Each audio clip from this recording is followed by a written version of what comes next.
வணக்கம். Welcome to கதை திரட்டு audio books. இந்த வீடியோவில் நம்ம என்ன கதை கேட்க போகிறோம்னா, எழுத்தாளர் ஸ்டெல்லா ப்ரூஸ் அவர்கள் எழுதிய என் வீட்டு பூக்கள் கதையின் நிறைவு பகுதி. நம்ம சேனலை இது வரைக்கும் சப்ஸ்கிரைப் பண்ணாதவங்க சப்ஸ்கிரைப் பண்ணுங்க. பக்கத்தில் இருக்கிற பெல் ஐக்கானை கிளிக் பண்ணி ஆல்ங்கிற ஆப்ஷனை ப்ரெஸ் பண்ணுங்க. ஸோ தட் நான் போடுற கதைகளை உடனுக்குடனே நீங்கள் கேட்கலாம். வாங்க கதைக்குள்ளே போகலாம். மஞ்சுளா மருத்துவமனையில் தாமரை செல்வனை பார்த்த உஷா அதிர்ந்து விட்டாள். 10 நாட்கள் சாப்பிடாதவன் போல இருந்தான் அவன். அம்மா, எப்படி இருக்காங்க தாமரை? இம்ப்ரூவ்மெண்ட் எதுவும் இருக்கிற மாதிரி தெரியல உஷா. மத்தியான சாப்பாடு சாப்பிட்டாங்களா இல்லையா? இப்பதான் டிஃபன் சாப்பிட்டேன். உங்க சித்தி எங்க இருக்காங்க? உள்ள. அம்மாவை நினைச்சா பயமா இருக்கு உஷா. திடீர்னு அவங்க உடம்புக்கு இந்த நிலைமை வரும்னு நான் எதிர்பார்க்கவே இல்லை. என்ன ஆகுமோ? தாமரை செல்வனுக்கு கண்களில் கண்ணீர் தழும்பியது. நீங்களே இப்படி தைரியம் இல்லாம பேசினா எப்படி தாமரை? தைரியமா இருங்க. உங்க தங்கைகள் உடனே வரப்போறாங்களா இல்லையா? 2 பேருமே நாளைக்கு வந்துடுவாங்க. நீ கொஞ்சம் டெய்லி ஈவினிங் வந்துட்டு போ உஷா. அப்பதான் நான் கொஞ்சமாவது தைரியமா இருப்பேன். No problem. நான் டெய்லி அரை மணி நேரம் வந்து இருந்துட்டு போறேன். 2, 3 மாசத்துல நம்ம கல்யாணத்தை வச்சுடணும்னு நேத்து தான் சொல்லிட்டு இருந்தாங்க. அதுக்குள்ள இப்படி ஆயிடுச்சு. அம்மாவ எப்ப ஹாஸ்பிட்டல்ல அட்மிட் பண்ணீங்க? தாமரை செல்வன் நேற்று நடந்தவற்றை விவரித்து சொன்னான். அப்போது வங்கியில் பணியாற்றுகிற நண்பர்களும் வந்துவிடவே உஷா விடை பெற்று கொண்டாள். நான் நாளைக்கு சாயந்தரம் வரேன் தாமரை. நீங்க நாளைக்கு காலையில ஒரு தடவை ஃபோன் பண்ணி டாக்டர் என்ன சொன்னாங்கன்னு சொல்லுங்க. முடிஞ்சா காலையில பேங்க்குக்கு போறதுக்கு முந்தி ஒரு தடவை வந்து பார்க்குறேன். உங்களுக்கு எதுவும் வேணும்னா சொல்லுங்க. நாளைக்கு வரும்போது வாங்கிக்கிட்டு வரேன். ஒன்றும் வேண்டாம் உஷா. எதுவும் வேணும்னா நாளைக்கு சொல்கிறேன். வரட்டுமா? தைரியமா இருங்க. முடிஞ்சா காலையில வா உஷா. முடியலைன்னா வேணாம். பார்க்கலாம். காலையில உங்க தங்கைகள் வந்துடுவாங்க இல்லையா? ஆமா, வந்துடுவாங்க. ஓகே. see you. ஏன் லேட்டா வர? வீட்டில் நுழைந்தபோது உஷாவின் அம்மா கேட்டாள். மயிலாப்பூர் வரைக்கும் போயிட்டு வரேன். எதுக்கு? தாமரை செல்வனோட அம்மாவுக்கு பராலிசிஸ் அட்டாக் வந்து மஞ்சுளா மருத்துவமனையில் அட்மிட் பண்ணியிருக்காங்க. அவங்கள பார்க்கறதுக்கு போயிருந்தேன். உஷாவின் அம்மா இதை எதிர்பார்க்காததால் சிறிது திடுக்கிட்டு விட்டாள். ஆகையால் தொடர்ந்து என்ன கேட்பதென்று தெரியாமல் மௌனமாக இருந்தாள். உஷாவும் மௌனமாகவே பாத்ரூம் போய் முகம் கழுவி விட்டு வந்தாள். அகிலாவும் மௌனமாகவே மகளுக்கு காஃபியை கலந்து கொண்டு வந்து கொடுத்தாள். ஏனோ அகிலாவுக்கு உஷாவின் முகத்தை பார்க்க கூச்சமாக இருந்தது. காஃபியை கொடுத்துவிட்டு கேட்டாள். எப்படி இருக்காங்க அந்த அம்மா? இன்டென்சிவ் கேர் யூனிட்ல தான் வச்சிருக்காங்க. இன்னும் 2 நாள் தாண்டணும் போல இருக்கு. இப்ப எதுவும் டாக்டர்ஸ் நிச்சயமா சொல்லலையாம். நேரம் சரியில்லை அந்த பையனுக்கு. வேற என்ன? உஷா பெருமூச்சு விட்டாள். அவளின் அம்மா தொடர்ந்து சொன்னாள். ரொம்ப கெட்ட சகனம் இது அந்த பையனுக்கு. அதை மட்டும் ஞாபகம் வச்சுக்க. இதனால தான் இப்படி நடந்திருக்கு. வீட்டு மொட்டை மாடியில் போய் உஷா அம்மா சொன்ன இந்த வார்த்தைகளையே நினைத்து கொண்டிருந்தாள். உண்மையில் இது கெட்ட சகுனம் தானா? கெட்ட சகுனம் என்றால் எந்த விதத்தில்? உஷாவால் எந்த முறையிலும் யோசிக்க முடியவில்லை. தாமரை செல்வனுக்கு இந்த கஷ்டம் வந்திருக்க வேண்டாம் என்று அவளின் மனம் திரும்ப திரும்ப நினைத்தது. அவனுடைய அம்மா இந்த ஆபத்தில் இறந்து போய்விட்டால் தாமரை செல்வனின் வாழ்க்கையில் வேறு விதமான நிம்மதி குறைவு ஏற்படாது. அந்த அம்மா உயிர் பிழைத்து ஆனால் பல மாதங்களுக்கு சகஜமான உடல்நிலையில் வாழ முடியாமல் முடங்கி போய்விட்டால் அனுமதி குறைவில் இருந்து தப்பிக்க தாமரை செல்வனுக்கு வழி அமைதி குறைவில் இருந்து தப்பிக்க தாமரை செல்வனுக்கு வழி கிடையாது. அவனின் வாழ்க்கையின் இயல்பான இயக்கம் கூட முடங்கிவிடும். உஷா யோசித்து கொண்டே இருந்தாள். தனது பெற்றோர்களை தாண்டி தாமரை செல்வனை மணந்து கொள்ளப் போகிற தன்னுடைய தாம்பத்திய வாழ்க்கையின் அன்றாட சகஜ வாழ்க்கையையும் முடக்கம் பாதிக்குமா என்ற கேள்வி அவளுள் எழுந்தது. இந்த கேள்வி உஷாவை சிறிது தீவிர யோசனையில் ஆழ்த்தியது. யோசனையின் முடிவில் கவலையும் வந்தது. அம்மா சொல்கிற மாதிரி இது ஒரு கெட்ட சகுனம்தானா? ஆனால் எந்த விதத்தில் கெட்ட சகுனம் என்று தெளிவாக தெரியாமல் உஷா இரவு பூராவும் அநேகமாக தூங்காமலேயே படுக்கையில் புரண்டிருந்தாள். காலையில் வங்கிக்கு போவதற்கு முன் ஆட்டோ பிடித்து மருத்துவமனைக்கு போனாள். தாமரை செல்வனின் 2 தங்கைகளும் வந்திருந்தார்கள். தாமரை செல்வன் தங்கைகளை உஷாவிற்கு அறிமுகம் செய்து வைத்தான். அந்த பெண்கள் கவலையுடன் சிறு புன்னகை காட்டினார்கள். தாமரை செல்வனும் உஷாவும் நகர்ந்து முன் வராந்தாவிற்கு வந்தார்கள். அம்மா எப்படி இருக்காங்க? உஷா மெல்லிய குரலில் கேட்டாள். இம்ப்ரூவ்மெண்ட்டு இல்லை உஷா, எனக்கு ரொம்ப பயமா இருக்கு. நேத்திக்கு எங்க அம்மா கிட்ட சொன்னேன், இந்த மாதிரி உங்க அம்மாவுக்கு உடம்பு சரியில்லைன்னு. என்ன சொன்னாங்க? ஒன்றும் சொல்லல. திடீர்னு வாழ்க்கை இப்படி பிரச்சனைக்கு உரியதா ஆயிடுச்சே உஷா. அம்மா உடம்பு என்னைக்கு குணமாகி என்னைக்கு நீயும் நானும் கல்யாணம் பண்ணிக்கிறது? எனக்கு ஒண்ணுமே புரியல. முதல்ல அம்மா உடம்பு சரியாகட்டும். இல்ல உஷா, எங்கேயோ ஒரு கோணல் ஏற்பட்டுட்ட மாதிரி தெரியுது எனக்கு. ஏதோ உடம்பு சரியில்லை என்கிற மாதிரி இல்லையே. அம்மா நிலைமை வெரி சீரியஸ் ப்ராப்ளம். பிழைப்பாங்களா இல்லையானே தெரியல. பிழைச்சு எந்திரிச்சாலும் பக்கவாதத்தோட பாதிப்பு எந்த அளவுக்கு இருக்கும்னு தெரியல. டிஸ்சார்ஜ் ஆகி போனாலும் கூட அம்மாவை எப்படி யாரோட துணையோட கவனிச்சுப்பேன்? உங்க தங்கைகள் வந்து கொஞ்ச நாள் இருக்க மாட்டாங்களா? அவங்க அவங்களுக்கு குடும்பம்னு ஏற்பட்டுட்ட பிறகு அப்படியெல்லாம் வந்து ஒரே அடியா தங்கிட முடியுமா? என்னதான் பண்ண போறனோ? உஷா மௌனமாக இருந்தாள். நீதான் உஷா எனக்கு துணையா இருக்கணும். 2 நாளா தூக்கமே கிடையாது எனக்கு. அம்மா உடல்நிலையில் அபிவிருத்தி தெரிஞ்சா உடனே நாம பிளான் பண்ணி ஒரு தேதி பார்த்து ரெஜிஸ்டர் ஆஃபீஸ்ல கல்யாணம் பண்ணிடுறது பெட்டர். அப்பதான் எனக்கு தைரியமே வரும். முதல்ல அம்மா உடம்பு கொஞ்சம் பெட்டர் ஆயிடட்டும், அப்புறம் யோசிப்போம். ப்ளீஸ் சீக்கிரம் நீ நம்ம கல்யாணத்துக்கு தயாராயிடு உஷா. என்னென்ன ரகசிய ஏற்பாடுகள் செய்யணுமோ அதையெல்லாம் செய்ய ஆரம்பிச்சிடு. அப்போது தாமரை செல்வனின் தங்கை அவனை தேடி வேகமாக வந்தாள். அண்ணா அண்ணா, உன்னை பெரிய டாக்டர் கூப்பிடுறார். இரு உஷா, தோ வந்துடுறேன். உஷா வராந்தாவில் தனியாக நின்றாள். 10 நிமிடங்களில் திரும்பி வந்த தாமரை செல்வனின் முகம் மலர்ந்திருந்தது. உஷா, அம்மாவோட கண்டிஷன் கொஞ்சம் பெட்டராம். உயிருக்கு ஆபத்தான நிலைமையில் இருந்து தப்பிச்சிட்டாங்கன்னு டாக்டர் சொன்னார். இனிமே உயிருக்கு ஆபத்து இல்லை, தப்பிச்சேன். தாமரை செல்வன் சந்தோஷத்துடன் சொன்னான். அவனுடைய நெஞ்சில் கவிந்திருந்த இறுக்கம் விலகி இருந்தது. இன்டென்சிவ் கேர் யூனிட்ல இருந்து வெளியில கொண்டு வந்துடுவாங்களா? உஷா கேட்டாள். அது தெரியல. இம்ப்ரூவ்மெண்ட் வேகமா தெரிஞ்சா நாளைக்கு ஸ்பெஷல் ரூமுக்கு கொண்டு வந்துடுவாங்க. ஒரு விஷயம் கேட்க மறந்துட்டேன் தாமரை. அம்மாவுக்கு பராலிசிஸ் உடம்புல எந்த பாகத்தை பாதிச்சிருக்கு? வலது பக்கம். வலது கையும் வலது காலும் விழுந்துருச்சு. பிழைச்சிட்டாங்களே, அதை நினைச்ச கடவுளுக்கு நன்றி சொல்லிக்க வேண்டியதுதான். நம்ம கையில என்ன இருக்கு? இதை சொல்லிவிட்ட உஷா ஒரு நிமிடம் மௌனமாக யோசித்தாள். இந்த வார்த்தைகளை தான் உண்மையான சந்தோஷத்தில் சொல்லவில்லை என்பது அவளுக்கே தெரிந்தது. அந்த உண்மையை தாமரை செல்வனும் தெரிந்து கொள்ளக்கூடாது என்ற நினைப்பில் அவசர அவசரமாக அவனிடம் விடை பெற்று கொண்டாள். ஈவினிங் கண்டிப்பா வா உஷா, கண்டிப்பா வர. ஆட்டோவில் வங்கி நோக்கி விரைந்து கொண்டிருந்த உஷாவின் மனம் வேகமாக இயங்கிக் கொண்டிருந்தது. தாமரை செல்வனின் அம்மாவின் உயிருக்கு ஏற்பட்டிருந்த ஆபத்தான நிலைமை சற்று நீங்கி இருக்கிறது என்ற செய்தியை தான் ஏன் ஒரு அந்நிய நிலையில் வாங்கிக் கொண்டோம் என்ற கேள்வியும், அந்த செய்தியில் தனக்கு ஏன் உண்மையான சந்தோஷம் ஏற்படவில்லை என்ற கேள்வியும் மாறி மாறி அவளின் அந்த மன இயக்கத்தில் உருண்டு கொண்டிருந்தன. உஷாவின் மனநிலையில் தெளிவற்ற காட்சிகள் தோன்றி தோன்றி அழிந்து கொண்டிருந்தன.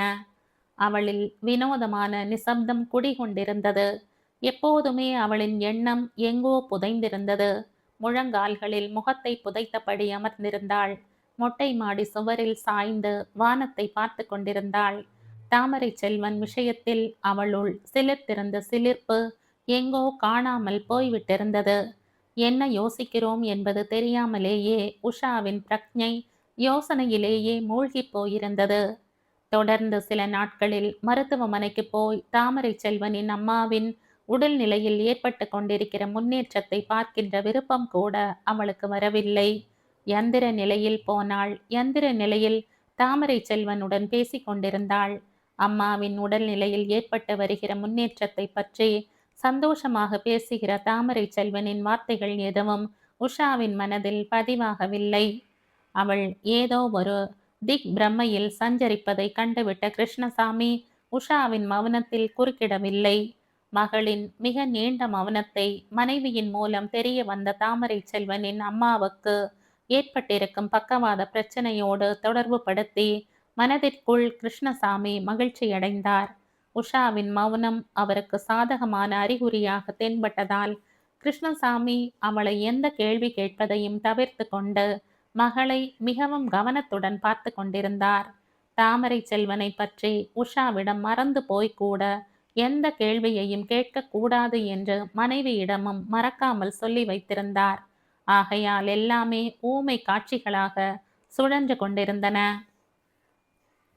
ஒரு நாள் உஷா மருத்துவமனைக்கு போயிருந்த போது தாமரை செல்வனே அவளை கேட்டு விட்டான். உஷா, ஏன் நீ கொஞ்ச நாளா ஒரு மாதிரியாவே இருக்க? அப்படியெல்லாம் இல்லையே, நீ கலகலப்பாவே இல்ல, டல்லாவே இருக்க. ஆஸ்பத்திரியில எப்படி தாமரை நான் கலகலப்பா இருக்க முடியும்? உங்க அம்மாவுக்கு வந்த பிரச்சனை என்ன சாதாரணமானதா?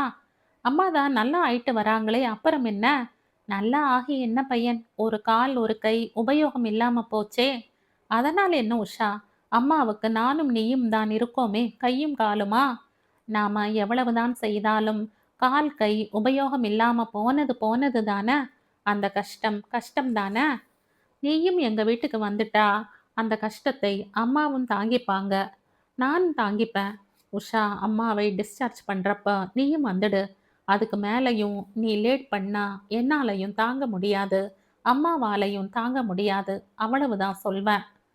அம்மாவை என்னைக்கு டிஸ்சார்ஜ் பண்ணுவாங்க? அது தெரியல. அதுக்கெல்லாம் இன்னும் கொஞ்ச நாள் ஆகும். ஆனா அதுக்கு முன்னாடியே நீ நம்ம கல்யாண தேதியை நிச்சயம் பண்ணிடுறது நல்லது. உன்னோட துணை எனக்கும் உன்னோட சேவை அம்மாவுக்கும் இம்மிடியட்டா தேவை. டிஸ்சார்ஜ் ஆன பிறகு நீ லீவ் போட்டுட்டு 2 மாசம் அம்மாவை பார்த்து கொள்றது நல்லது. நீ ஆபீஸ்க்கு வந்துட்டு அம்மாவையும் பார்த்து கொள்றது முடியாத காரியம். நமக்கு துணையா அப்பப்ப எங்க அத்தை எங்க சித்தி என் 2 தங்கச்சிகள் வந்திருப்பாங்க. சமாளிச்சிடலாம். என்ன சொல்ற? உஷா பதில் சொல்லாமல் யோசனையில் ஆழ்ந்தாள். யோசி யோசி, எவ்வளவு நாளைக்கு தான் நீ யோசிக்கிறேன்னு பார்த்துடுறேன். ஆனா ஒன்று உஷா, அம்மா டிஸ்சார்ஜ் ஆகிற தேதி சொல்லிட்டாங்கன்னா உன்னை யோசிக்க விட மாட்டேன். நானே தாலி எடுத்து உன் கழுத்துல கட்டிடுவேன், பார்த்துக்க. தாமரை செல்வன் எரிச்சலோடு சொன்னான். உஷா உள்ளுக்குள் சிறிது அதிர்ந்தாலும் வெளிக்கு பொய்யான சிரிப்பை காட்டிவிட்டு வீட்டுக்கு கிளம்பினாள். மறுநாள் மாலை உஷா மருத்துவமனைக்கு செல்லவில்லை. அவளுடைய மனநிலையில் ஒரு விலகல் ஏற்பட்டிருந்தது. தாமரை செல்வனுடன் மேற்கொள்கிற மன வாழ்க்கை, அவனுடன் அமைத்துக் கொள்கிற காதல் வாழ்க்கையாக இல்லாமல் அவனுடைய அம்மாவிற்கு பணிவிடை செய்கிற செவிலி வாழ்க்கையாக மாறி போய்விடுமோ என்ற வெளிப்படையான கேள்வி. விருப்பத்தையும் மீறி செய்து கொள்கிற திருமணம் ஒரு பக்கவாத நோயாளியை இரவும் பகலும் கவனித்துக் கொள்கிற பணிவிடையை நோக்கித்தானா? உஷாவின் ஒரு மனமும் உஷாவின் மற்றொரு மனமும் எதிரெதிராக நின்று கேள்விகள் எழுப்பி பதில்கள் கொடுத்து கொண்டிருந்தன. நன்றாக யோசித்துக்கொள் உஷா.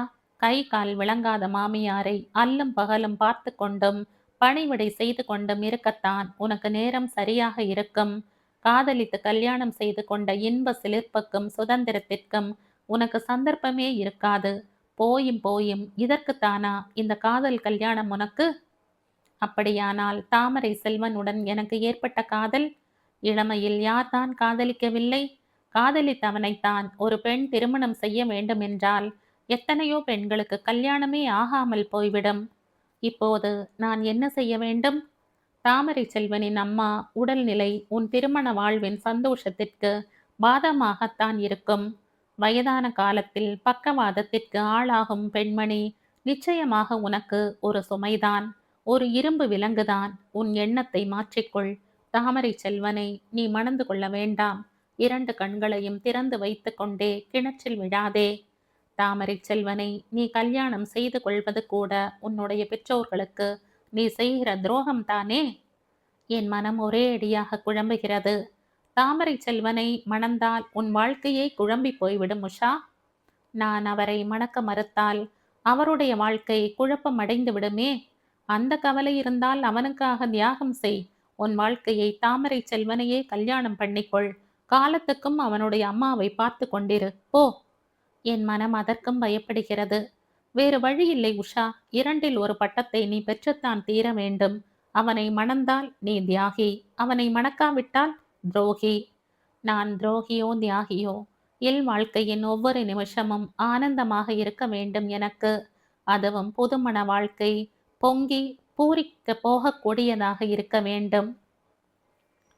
தாமரை செல்வனோடு உனக்கு ஏற்படுகிற புதுமண வாழ்க்கை எப்படி பொங்கி பூரிக்கத்தக்கதாக இருக்கும் என்று நீ எதிர்பார்க்கிறாய்? அவனின் அம்மா இப்போதுதான் பக்கவாதத்தில் தாக்கப்பட்டு கிழிந்த நார் போல கிடக்கிறாள். அப்படியானால் நான் என்ன செய்யட்டும்? தாமரை செல்வனுக்கு குட் பை சொல்லிவிடு. பயமாக இருக்கிறது. இது உன் வாழ்க்கை, ஊரார் வாழ்க்கை இல்லை. தாமரை மிகவும் கஷ்டப்படுவாரே. அவனுக்கு கஷ்டம் இப்போதே ஆரம்பித்து விட்டது. நீயா பொறுப்பு அதற்கு? தாமரை செல்வனும் வேறொரு பெண்ணை தேர்ந்தெடுத்துக் கொள்வான். அப்படியானால் குட் பை சொல்லிவிட வேண்டியதுதானா? தயங்காமல் சொல்லிவிடு. உஷாவுக்கு வியர்த்து கொட்டியது. அவளுடைய முடிவு அவளுக்கே வெட்கமாக இருந்தது, அசிங்கமாக இருந்தது.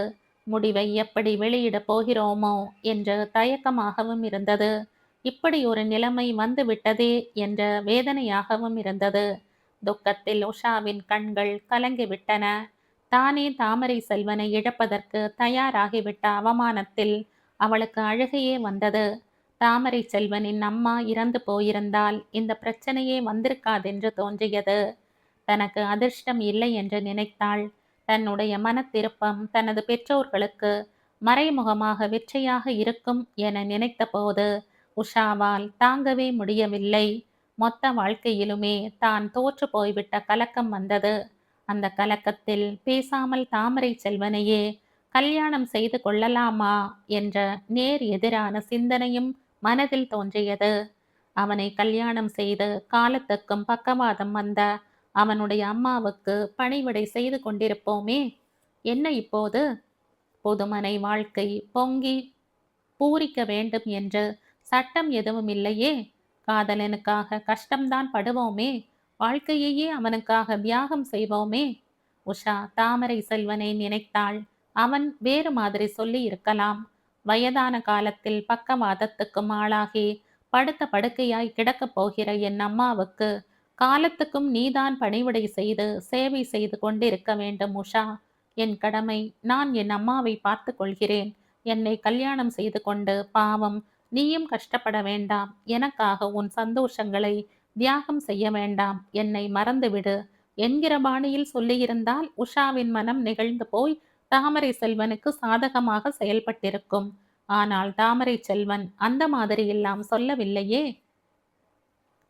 உஷா யோசித்து கொண்டே இருந்தாள். அவனே தாலியை எடுத்து அவளுடைய கழுத்தில் கட்டிவிடப் போவதாக அல்லவா எரிச்சலுடன் சொன்னான். காரணம் அவனுடைய சுயநலம். உஷா அவனை கல்யாணம் செய்து கொண்டு அவனின் அம்மாவை கண்ணை இமை காப்பது போல காக்க வேண்டும். உஷாவின் மனம் வன்மையாக இதை மறுத்துவிட்டது. அவனுடைய அம்மா படுத்த படுக்கையாகி விட்டபோது தாமரை செல்வனை மணப்பது சாத்தியமில்லை என்ற தீர்மானம் எந்த கேள்விக்கும் அப்பாற்பட்ட இறுதி முடிவாக அவளுள் பாய்ந்து விட்டது. இந்த முடிவை எப்போது அவனிடம் வெளிப்படுத்துவது? எப்படி வெளிப்படுத்துவது? உஷாவின் இப்போதைய யோசனை இதுதான். தொடர்ந்து 3வது நாளும் மருத்துவமனைக்கு வராமல் போனதில் பயந்து போன தாமரை செல்வன் மறுநாள் காலை அவசரமாக வங்கிக்கு போன் செய்து உஷாவை கூப்பிட்டான். உஷா உடனே எழுந்து வரவில்லை. போனின் மறுமுனையில் அவளுடைய குரலுக்காக காத்திருந்த தாமரை செல்வனுக்கு ஒவ்வொரு வினாடியும் மிக கனமாக கழிந்து கொண்டிருந்தது. குற்றம் கலந்த மனநிலையுடன் உஷா தயங்கி தயங்கி சிறிது தாமதப்படுத்தியே எழுந்து வந்தாள். உஷா, என்ன 3 நாளா வரவே இல்லை? 2 நாளா கொஞ்சம் உடம்பு சரியில்லை, அதனால நேரா வீட்டுக்கு போயிட்டேன்.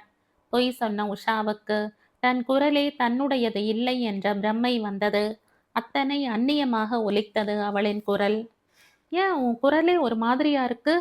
தாமரை செல்வன் விடாமல் கேட்டான். அவன் அப்படி கேட்டது உஷாவிற்கு பிடிக்கவில்லை. அதான் சொன்னனே உடம்பு சரியில்லைன்னு. இன்னைக்கு கொஞ்ச நேரமாவது வந்துட்டு போ உஷா. ஈவினிங் கொஞ்ச நேரமாவது நீ வந்துட்டு போனாதான் எனக்கு ஆறுதலா இருக்கு. நீ வரலைன்னா ரொம்ப டல் ஆயிடுது. ஹாஸ்பிட்டல் அட்மாஸ்பியரே பிடிக்கல. ஈவினிங் முடிஞ்சா வர. நான் வரலைன்னா கோபப்படாதீங்க. என் நிலைமை அப்படி. ஏன் வீட்டில் ஏதாவது ப்ராப்ளமா? டெய்லி உங்க அம்மாவ பார்க்க நான் ஆஸ்பத்திரிக்கு வந்தது எங்க அப்பா அம்மாவுக்கு பிடிக்கல. உங்க அப்பா அம்மாவுக்கு என்னையே பிடிக்கல. சரி, எப்படியாவது இன்னைக்கு ஈவினிங் வா. சாரி, முடிஞ்சா தான் வருவேன் தாமரை. சாரி உஷா, நீ இப்படி சொல்றது எனக்கு பிடிக்கல. எவ்வளவு சீரியஸா வான்னு சொல்ற, முடிஞ்சா தான் வருவேன்னு சொல்றயே. Sorry, you must come. நம்ம கல்யாணத்துக்கு தேதி குறிச்சாகணும். உங்க அம்மா இப்படி இருக்கும்போதா? அம்மா இப்படி இருக்கிறதால தான் உடனே தேதி குறிச்சாகணும். கல்யாணமாகி நீ எவ்வளவுக்கு எவ்வளவு சீக்கிரமா எங்க வீட்டுக்கு வரையோ அவ்வளவுக்கு அவ்வளவு நல்லது. உஷா மௌனமாக இருந்தாள். என்ன ஒன்னும் சொல்ல மாட்டேங்கிற? 2, 3 நாள் கழிச்சு வந்து சொல்றேன். இன்னைக்கு வாயேன். இன்னைக்கு என்னால வர முடியாதுங்க. I am not feeling well. வேடிக்கை தான், ஆஃபீஸ் வர முடியுது, ஹாஸ்பிட்டலுக்கு வர முடியலையா? தாமரை செல்வன் பொறுக்க முடியாமல் கேட்டான். இந்த கேள்வி உஷாவுக்கு எரிச்சலை தந்தது. எரிச்சலை காட்டிக் கொள்ளாமல் பதில் சொன்னாள். சரி, நாளைக்கு வரேன். நாளைக்கு கல்யாண தேதி ஃபிக்ஸ் பண்ணிடணும். கெடு வைப்பது போல தாமரை செல்வன் சொன்னான். உஷா சிறிது தயங்கிவிட்டு சொன்னாள். சரி, தேங்க்யூ வெரி மச். உஷா பெருமூச்சுடன் ரிசீவரை வைத்தாள். இந்த தொலைபேசி உரையாடலே அவளுக்கு ஆயாசமாக இருந்தது. உடனே தேதியை குறித்தாக வேண்டுமாம். ஏனென்றால் நான் இவர்களின் வீட்டுக்கு வந்து இவர்களின் அம்மாவுக்கு ஓடி ஓடி பணிவிடை செய்தாக வேண்டும். இவர்களின் அம்மாவுக்கு பணிவிடை செய்ய நான் உடனே இவரை கல்யாணம் பண்ணியாக வேண்டும். வேறு வேலை இல்லை எனக்கு. ஏதோ இவர் மேல் காதல் வயப்பட்டேன், இல்லை என்று சொல்லவில்லை. அதற்காக காலத்துக்கும் ஒரு பக்கவாதம் வந்த பெண்மணிக்கு பணிவிடை செய்து கொண்டிருக்க நான் தயார் இல்லை. எஸ், நான் அப்படிப்பட்ட தியாகி இல்லை நண்பா. Good bye. தீர்மானத்தை எப்படி செயல்படுத்துவது என்ற கண்டுபிடிப்புடன் உஷா தன்னுடைய இடத்தில் வந்து உட்கார்ந்தாள். அப்பா, நீங்க எனக்கு ஒரு உதவி செய்யணும். உஷா பீடிகையோடு ஆரம்பித்தாள். சொல்லுமா. தாமரை செல்வனோட அம்மாவுக்கு பராலிசிஸ் அட்டாக் வந்து மஞ்சுளா ஹாஸ்பிட்டல்ல அட்மிட் பண்ணியிருக்காங்க. கேள்விப்பட்டேன், உன் அம்மா சொன்னா. அதனால தாமரை லீவ் போட்டுட்டு ஹாஸ்பிட்டல்ல இருந்து அவரோட அம்மாவை பார்த்துக்கிட்டு இருக்கார். நாளைக்கு ஹாஸ்பிட்டலுக்கு வரதா நான் சொல்லி இருந்தேன். ஆனா எனக்கு போறதுக்கு பிடிக்கல. அதனால நீங்க ஏன் சார்பா போய் ஒரு முக்கியமான விஷயத்தை அவர்கிட்ட சொல்லிட்டு வரணும். யோசிச்சு பார்த்ததுல திடீர்னு எனக்கு அவரை கல்யாணம் செய்து கொள்ள பிடிக்கலைப்பா. ஆயுளுக்கும் இனி அவரோட அம்மா ஒரு கை கால் விளங்காத நோயாளியா இருக்க போகிற நிலைமையில தாமரை செல்வன் கூட அமைதியா நிம்மதியா என்னால வாழ முடியாதுப்பா. அது ஒரு கமிட்மெண்ட் மாதிரி ஆயிடும்.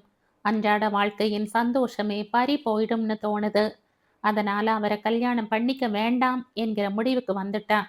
இப்படி சொன்னா அவர் ரொம்ப அப்செட் ஆயிடுவாரோன்னும் பயமா இருக்கு. அதனால நான் போகல. நீங்க போங்க. ஆனா இப்ப நான் உங்ககிட்ட சொன்ன உண்மையான காரணத்தை சொல்லாதீங்க. உங்களோட வார்த்தைக்கு கட்டுப்பட்டு நான் அவரை கல்யாணம் பண்ணிக்க பிரியப்படலைன்னு பொய் சொல்லிடுங்க. என்னைக்காவது என்னை அவர் நேர்ல பார்க்கறப்ப நானும் அதே பொய்யை சொல்லிடுறேன். உண்மை காரணம் எதுவா இருந்தாலும் நீ அவனை கல்யாணம் பண்ணிக்கிறதில்லை என்கிற முடிவுக்கு வந்தது ரொம்ப நல்ல விஷயம் உஷா. இப்பவே போய் நீ சொன்ன மாதிரியே சொல்லிடுறேன். சொல்லுமா. சீக்கிரமா எனக்கு எங்க கிண்டி கிளைக்கு டிரான்ஸ்ஃபர் வாங்கி கொடுக்கறதுக்கு ஏற்பாடு பண்ணுங்க. டோன்ட் வரி, உடனே அதுக்கும் ஏற்பாடு பண்ற. ஜாக்கிரதையா பேசுங்கப்பா. உண்மை காரணத்தை அவர் யூகிக்கவே கூடாது. எனக்கு தெரியாதா உஷா? உனக்கு தெரியாதா உஷா என் பேச்சு திறன்? ரொம்ப நன்றிப்பா. நீ எனக்கு நன்றி எல்லாம் சொல்ல வேண்டாம்மா. நாங்க உனக்கு பார்க்குற வரனை மனப்பூர்வமா நீ கல்யாணம் செய்துகிட்டா போதும் எங்களுக்கு. நீங்க பார்க்குற வரனையே பண்ணிக்கிறேன்ப்பா. சரி, போய் தாமரை செல்வன் கிட்ட சொல்லிட்டு 1 மணி நேரத்துல வந்துடுறேன். கிருஷ்ணசாமி கிளம்பி மஞ்சுளா மருத்துவமனைக்கு விரைந்தார். வாழ்க்கையை நோக்கி திரண்டு வந்த இறுக்கம் கலைந்துவிட்ட நிம்மதியில் உஷா பாத்ரூம் போய் ஒரு மாலை குளியல் குளித்தாள். புதிய நைச்சியை எடுத்து அணிந்து கொண்டாள். சிறிது நேரம் புத்தகங்களை புரட்டினாள். தொலைக்காட்சியை பார்த்தவாறே அப்பாவின் வருகையை எதிர்பார்த்து காத்திருந்தாள். மனசாட்சியின் உறுத்தல் எதுவும் இல்லாமல் உஷாவின் மனம் இயல்பாக இருந்தது. போய் 1½ மணி நேரமாகியும் கூட கிருஷ்ணசாமி திரும்பி வரவில்லை. உஷாவிற்கு மனம் தொலைக்காட்சியில் லயிக்கவில்லை. தாமரை செல்வனுடன் கிருஷ்ணசாமி நடத்தும் உரையாடல் அவளின் கற்பனையில் ஓடிக்கொண்டே இருந்தது. 2 மணி நேரம் கடந்து விட்டது. கிருஷ்ணசாமி திரும்பி வரவில்லை.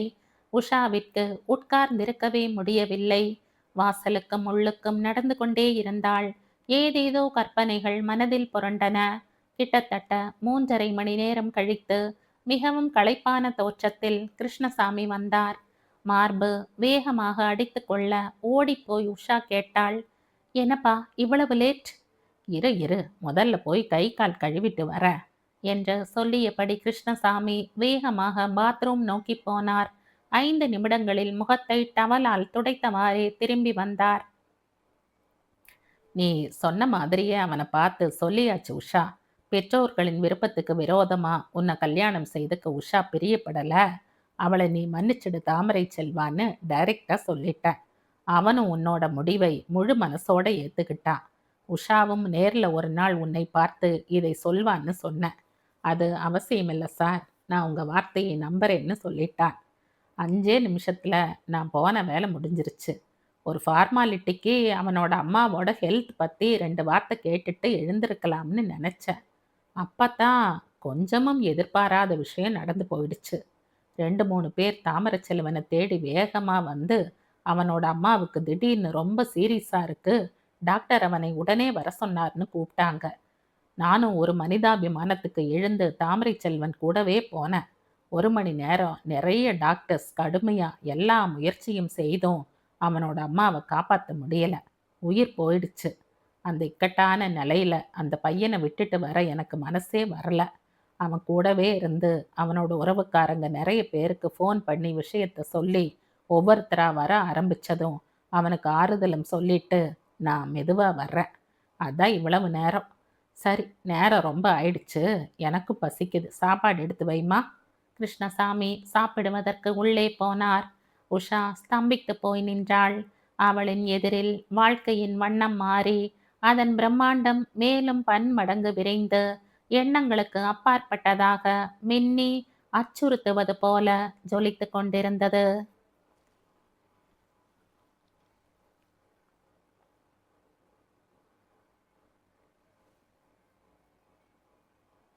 இதோடு இந்த கதை முடியுது. இந்த கதை உங்களுக்கு பிடிச்சிருந்தா லைக் பண்ணுங்க, ஷேர் பண்ணுங்க, சப்ஸ்கிரைப் பண்ணுங்க. மற்றும் ஒரு இன்ட்ரெஸ்டிங்கான கதையோட அடுத்த வீடியோவில் சந்திப்போம். பாய். தேங்க்யூ.